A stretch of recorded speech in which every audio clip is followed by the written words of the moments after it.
मुल्की मईशत में समुद्र पार पाकिस्तानियों का अहम किरदार है। सऊदी अरब में तकरीबन 26 लाख पाकिस्तानी खिदमत अंजाम दे रहे हैं, जो दोनों मुल्कों के ताल्लुकात का अहम तरीन खासा है।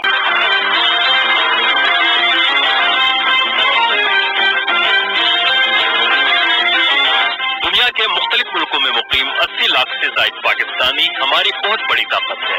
दुनिया भर में पाकिस्तान का नाम रोशन करने वाले हमारे ये बहन भाई न सिर्फ पाकिस्तान के लिए ज़र मुबादला बेचते हैं, बल्कि मुख्तलिफ खित्तों में पाकिस्तान के सफीर भी हैं। इस सरजमीन मुकद्दस से हमारा बहुत बड़ा रिश्ता भी है और बड़ा पुराना रिश्ता है, जो यकीनी तौर पे वज़ीर-ए-आज़म पाकिस्तान जनाब इमरान खान के दौरे की वजह से मज़ीद मुस्तहकम होगा।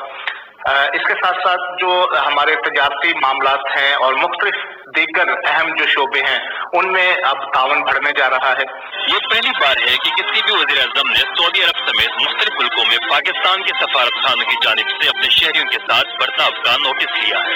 यही वजह है कि सऊदी अरब में मुकीम पाकिस्तानी वज़ीर आज़म के दौरे से खुश भी हैं और बहुत सी उम्मीदें भी बांधे हुए। सऊदी अरबिया के अंदर जो हमारे पाकिस्तानियों को प्रॉब्लम्स आ रही हैं उनके ऊपर अच्छी खासी बातचीत होगी और एक अच्छा जो सोल्यूशन है वो भी निकलेगा। जो मजदूर तबका है इंशाल्लाह वो उम्मीद है कि खान साहब के आने के बाद जो यहाँ के मसाइल जो मेहनतकशों को हैं वो इंशाल्लाह जल्द हल होंगे इंशाल्लाह। इस मौके पे मैं समझता हूँ कि पाकिस्तान के लिए बहुत से मौके हैं कि वो इस विजन के हुसूल के लिए अपने सऊदी भाइयों का हाथ बटाएं और उन शोबों का तयन करें जहाँ ये काम किया जा सके। पाकिस्तानी शहरियों का कहना है कि वज़ीर आज़म इमरान खान के हालिया दौरे से मुख्तलिफ शोबों में दोनों मुल्कों के ताल्लुकात मज़ीद मुस्तहकम होंगे। Nisar Mehdi, Pakistan television news.